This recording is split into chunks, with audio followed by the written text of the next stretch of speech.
Sister Peggy.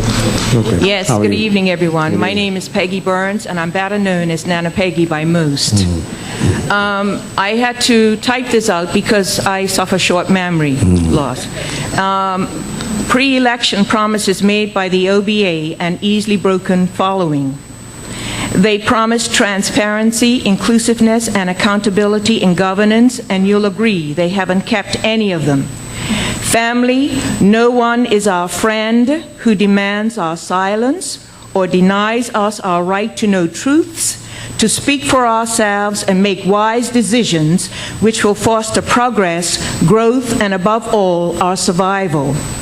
Therefore, you must remain mentally vigilant because they have a greater intention in mind, and that is to secretly devise strategies to permanently keep you locked out of the job market by allowing their family and No, friends... Sister Peggy, no, Sister, no. We're not, again, as we I started thought- this meeting, no, excuse me 1 second. Excuse me. Where do you want me, brother? No, I don't want any negative type of stuff like that being asked or read here in this forum. What I would like, if you have a question that you'd like to pose to one of the panelists, to please read your question. I want to make... No, I want to make a comment at No, the end. I want, if and you so have I'm a question leading for a up to- panelist, please, a question. Please. I thought this was freedom of freedom of expression. As we had said, as we started off here, we're posing questions. We don't want any negative type of comments flowing from either side of the aisle. What we want to do is have a discussion about term limits and work permits. Well, Please. it's all tied Yeah. into that, brother. How about the others? No, not that with that How negative about stuff the others there. who No, spoke I'm ahead? sorry. Okay. I'm sorry. So where do you want me to go with If this? a question for one of the panelists, if you have a question, Can I please make a pose it. comment then? Can I make a comment? Sister Peggy, do you have a question? Please. Laverne, are you in next? Please. Sorry. Okay, just can Okay. I quickly say something and then... Is it a question, please? Well, Laverne. Brother, I pondered and pored over this all day, right? And I thought I was going to be granted the liberty to at least speak, to at least express myself. Let me say this to you again, sister. We're asking for questions for the panelists, not comments, especially negative comments like were displayed earlier. Understand, brother, Okay.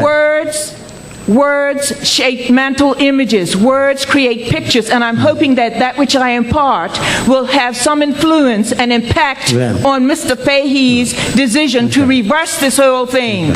Well, Because it I appreciate concerns you. me.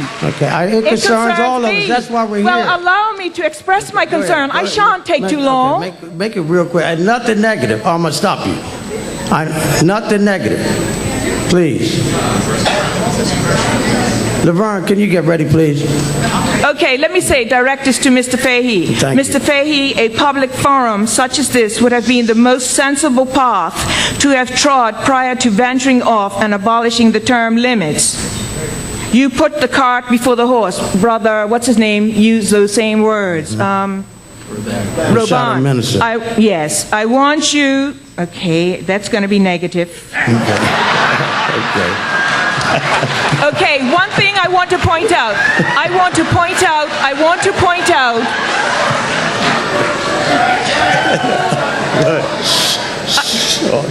Shoot. Go ahead, Sister Peggy. Go ahead. I want to point out that this matter has created a very, very unnecessary stressor in the lives of African Bermudians. Yes. And additionally, it has increased our level of frustration. Yes. Perhaps I'm anticipating too much, knowing that your blues ain't like ours, in that before this night is done, you will understand with all gravity the burden you have inflicted upon the children whose parents suffered long and hard, building this island at no pay. All right. Yes, building this island a few centuries ago into the kind of place that the Sister world... Peggy. I'm going quickly, brother. No, this is it. I'm almost finished. Laverne, will you come to the mic, please? I'm sorry. This is really something, you know. We're asking for questions, not comments, you guys. We're trying to get some questions posed to the panelists so we can all go home and hopefully come back for another discussion. What I'm pointing out... Sister Burns, let me clarify something. Let's clarify something. Okay. You got 5 people on that side, 3 people on that side. But if there were no questions ready to be asked, then maybe we'll sit here and we can entertain. But my thing everything is, you got I on your wanted to paper. quickly impart that which I had on my heart, and then No, questions... I'm sorry. Come on, Sister Peggy. Sister Laverne, please. Thank you. You can come back with nobody if we get through this. Sister Laverne, please. Okay, my question is to the minister as well. Minister, I hear you say about the waiver that people would have to... Can you hear you? I hear you talk about a waiver that people would have to sign so that they would not become long-term residents. As a lawyer, I'm sure you know that signatures can be disputed in court. I mean, we get married forever, but yet we have divorce lawyers to assist us to get out of that document that we signed. That's the first thing. So how are we guaranteed that that waiver will stand up in a court of law? That's my first question. And I know it was put in place by the previous government, and I'm not happy with it either.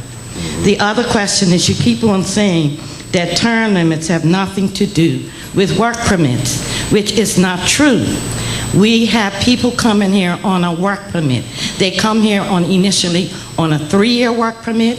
That work permit has been extended to 6 years, and then it's extended and extended again. And so therefore we have the original person that came here on a 3-year work permit extending their work permit so that the government, the previous government, had to put in place term limits. So why do you and others keep saying that term limits do not have anything to do with work permits? Okay, It's not true. Okay. And before I go, Mr. Sumner, I have my column down the back there too on term limits. People can pick up a copy. Thank you. All right, thank you. Minister, in regards, I think, to the legality or the points of, and anybody else who wants to chime in on Sister Laverne's question. Thank you, Mrs. Farber. The intent going forward is that individuals who obtain work permits will sign a declaration to say that they understand the Immigration and Protection Act, Section 7A, which is currently there now. It simply says, we understand that we have no legitimate expectation of residency. It is not a waiver, it is a declaration that they understand the policy and the law, period. That's the first thing. In terms of, again, the term limit and work permit policy, when a Bermudian applies for a job that is advertised for someone who wishes to get a work permit in, that Bermudian, if they meet the requirements, should be hired, and that is work permit policy. That is something that we need to strengthen, as I've said repeatedly this evening. Then we will continue to do that to root out rogue employers who, for example, ask for a pot washer to have 10 years experience. That's unacceptable. And we need to make sure that those kinds of employers don't behave in that manner so that Bermudians get the legitimate opportunity. So again, the term limit point is not because every time a permit comes up, a Bermudian has the opportunity to apply for that position because it's advertised. Okay. That has been the policy for as long as I can remember. Right. Thank you. Okay. And it doesn't work effectively as well as it should, but that does not mean that it's subject to term limits. Well, maybe we can further this discussion later on down the road. Young sister, good evening to you. Hello, good evening. My name is Misha Easton. I've worked with the Department of Immigration for 2 years, and then I left them and worked for corporate submitting work permits for additional 2 years. So in whole, I have about 4 years experience about work permits, so I understand this topic holistically. My question is actually twofold. My first question is, you spoke about a pot washer you needed 10 years, but what about a entry-level accountant that needed 4 when really he only needs 2 years experience and still has a job over Bermudian? What do you have set in place for large corporations who doctor up their advertisements after they found a candidate? And because this is all about large corporations, not really necessarily about the small ones, because the reality is this is done for those key employees who once had a waiver on term limits, and them staying here was already, it's done. They come, they're CEOs, they could be here indefinitely. This is not for them. So who is this really for?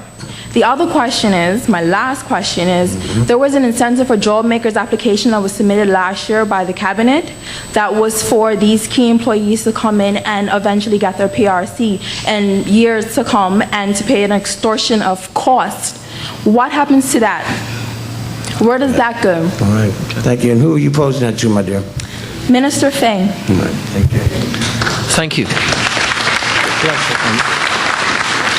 I agree with you that there are some employers who will tailor ads to make sure that they get in the person they want, or, in fact, to keep someone who is a guest worker. That's incumbent upon the department and, in fact, the Immigration Board as well to root those kinds of things out. What we would like to see, and it's something that we have done some internal discussions on, are some minimal occupational guidelines in respect of some of these, in respect of all categories, in terms of what is the actual minimum qualification that's required so you can root some of this stuff out. The board has a number of people with different areas of expertise that represent all areas as much as we can on the appointments that we can make, such as I think we have an accountant on there who knows perhaps some of the background as to whether or not someone is in fact making, putting in an ad that just doesn't make sense. It's trying to keep someone here that perhaps should an opportunity given to a Bermudian. So it's something that we're actively working on, and I accept the policy has not always worked. We need to make vast improvements on that. I accept that fully, and that's what we intend to do. Let's make that very clear. In terms of the Job Makers Incentives Act, that's still in force.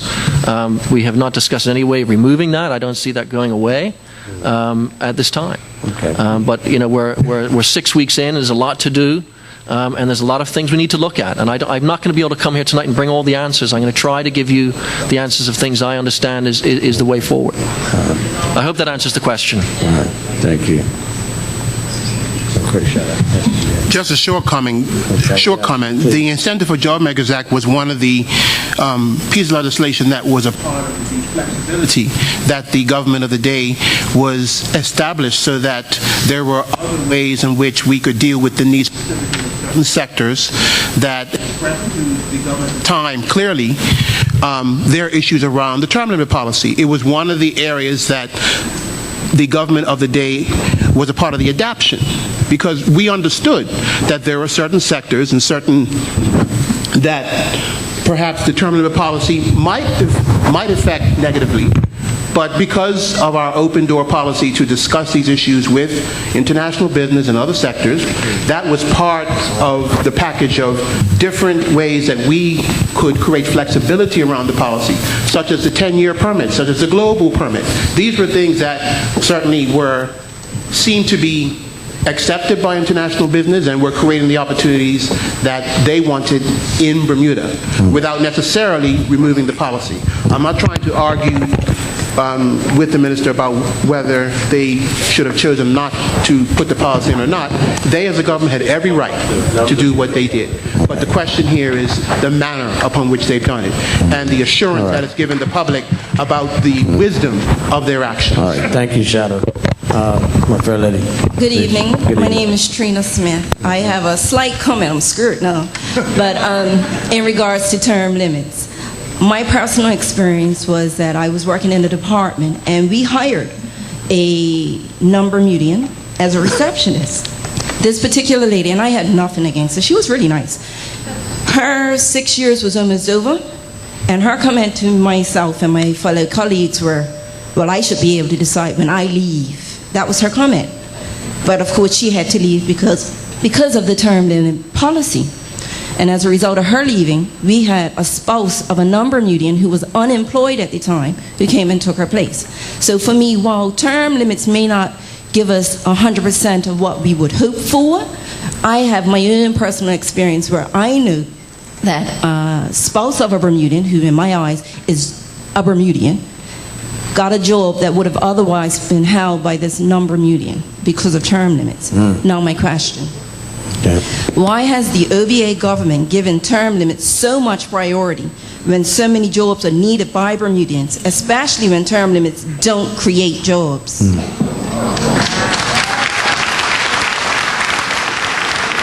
from OBA? Minister? There was a question posed. Huh? Thank you. The Premier has actually tasked the Cabinet with three things. One is create jobs, grow the economy, and reduce criminal activity.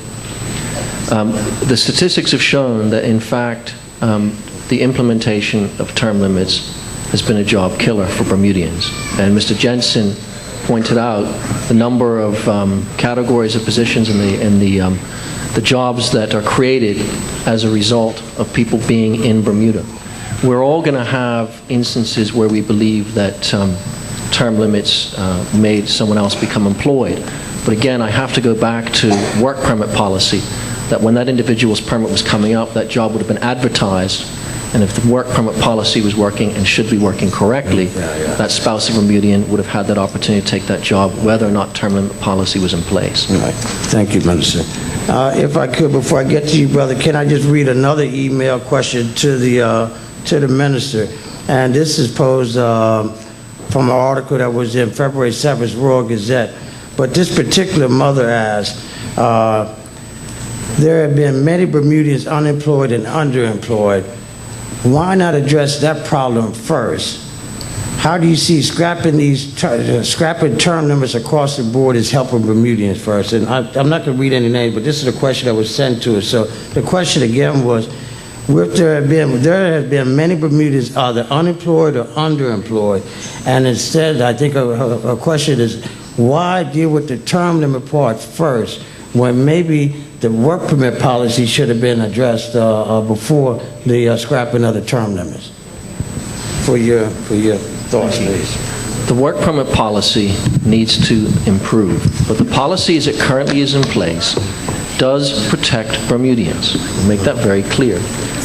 Think in terms of growing jobs. Again, getting rid of term limits is a totally separate issue. What needs to happen is we need to increase economic opportunity. We need to have large construction projects come here, and there's a number of things in the pipeline for that, that will increase Bermudian employment. That is, again, separate from term limits. Can you pass it down to Mr. Lonnie Vera, please? I think he wants to comment. Hi.